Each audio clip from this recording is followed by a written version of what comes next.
For decades, Alison Krauss has been one of the most angelic voices in American music, a true legend in bluegrass and country who brought soul, purity, and grace to every note she ever sang. With over 27 Grammy Awards, she has achieved more recognition than almost any other female artist in history. Her music, often described as hauntingly beautiful, transcended genres and generations. But fans have noticed something strange in recent years. Alison Krauss has quietly stepped away from the spotlight. Concerts stopped, albums became rare, and her public appearances grew increasingly infrequent. Now, Alison Krauss is finally revealing the real reason she decided to walk away from the stage that made her a star.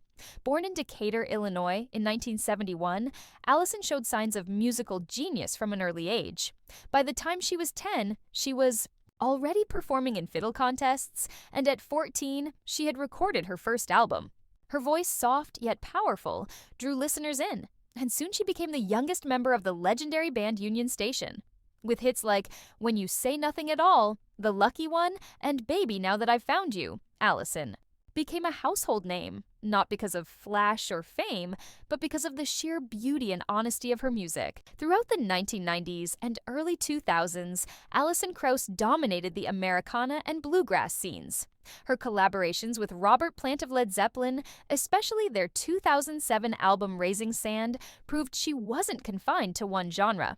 That record swept the Grammys and cemented her reputation as one of the most versatile and respected artists alive. But behind her success, Alison was struggling with something few people knew about: a battle with her voice. Around 2010, fans began to notice subtle changes in her singing. Alison herself later confirmed that she was suffering from dysphonia, a condition that affects the vocal cords and makes singing painful and difficult.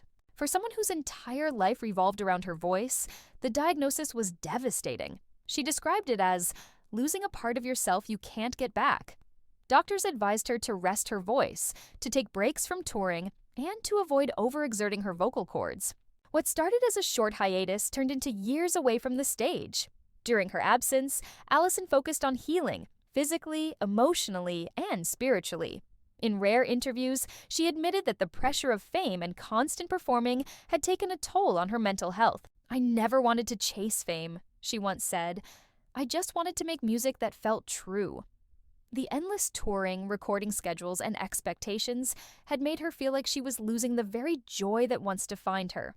In 2017, she made a brief but emotional return with the album Windy City, a collection of classic country covers that reflected her deep love for timeless storytelling. Fans rejoiced, but Alison hinted that she was no longer interested in living the same fast-paced life she once did. "I've learned to value peace over pressure," she said quietly. "Music should never hurt." These days, Alison Krauss lives a more private life, spending time with her family and focusing on what truly matters to her. While she still occasionally performs or collaborates, such as reuniting with Robert Plant for their 2021 project Raise the Roof, her priorities have shifted. She's learned to find beauty not just in music, but in stillness. When asked recently if she plans to return full-time, her answer was humble yet clear. "I'll sing when it feels right," she said, "and when I do, I want it to come from the heart, not from obligation." So, why did Alison Krauss really quit? It wasn't fame fatigue or failure. It was self-preservation.